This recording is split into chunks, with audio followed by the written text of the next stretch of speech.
ஆட்சியை பிடிக்கிறார் தாவேகா தலைவர் விஜய். என்டிஆர் மிஞ்சிட்டாரா விஜய், எம்ஜிஆர் மிஞ்சிட்டாரா விஜய், பவன் கல்யாணம் மிஞ்சிட்டாரா விஜய் அப்படின்னு கேட்டீங்கன்னா அதுக்கான பதில் எனக்கு தெரியாது. ஏன்னா அவங்களோட ஃபீல்ட்ல யூனிக்கான லீடர்ஸ். அந்த வரிசையில விஜயும் ஒரு இடத்தை பிடிச்சிருக்கிறாரு, தாவேகா தலைவர் விஜய் அண்ணாவும் ஒரு இடத்தை பிடிச்சிருக்கிறாரு அப்படின்றதுல ரொம்பவே சந்தோஷம். ஒரு மாற்றத்துக்காக தமிழ்நாடு மக்கள் தயாரானதுக்கான ஒரு வெளிப்பாடு தான் இந்த எலெக்ஷன் நான் நினைக்கிறேன். இந்த 2026 எலெக்ஷன் ரொம்பவே யூனிக்கா இருந்துச்சு. நிறைய நியூ எக்ஸ்பீரியன்சஸ்.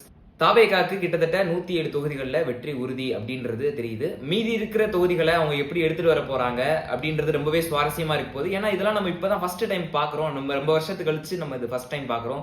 நம்மள மாதிரி யங்கர் ஜெனரேஷன்ஸ் இதெல்லாம் ரொம்பவே புதுசு அப்படின்றது நம்ம எல்லாருக்கும் தெரிஞ்சிருக்கும். ஒரு நியூ எக்ஸ்பீரியன்ஸ் கொடுத்த தமிழக வெற்றி கழகத்துக்கும் மற்ற கட்சிகளுக்கும் நன்றி. இந்த தேர்தல் சுமூகமா முடிஞ்சிச்சு. வெற்றி தோல்வி வீரனுக்கு சகஜன்ற மாதிரி தான் தோல்வி அடைந்த கட்சிகளும் மன வருத்தப்படாம அவங்களோட பொலிட்டிக்கல் கரியரை கண்டினியூ பண்ணிட்டு தான் இருப்பாங்க. ரொம்ப பேர் செலிப்ரேஷன்லாம் ஸ்டார்ட் பண்ணிட்டாங்க. இதை பத்தின உங்களோட ஒப்பீனியன்ஸ், இந்த எலெக்ஷன் எப்படி இருந்துச்சு அப்படின்ற உங்களோட ஒப்பீனியன்ஸை நீங்க சொல்லிட்டு போங்க. தேங்க்யூ.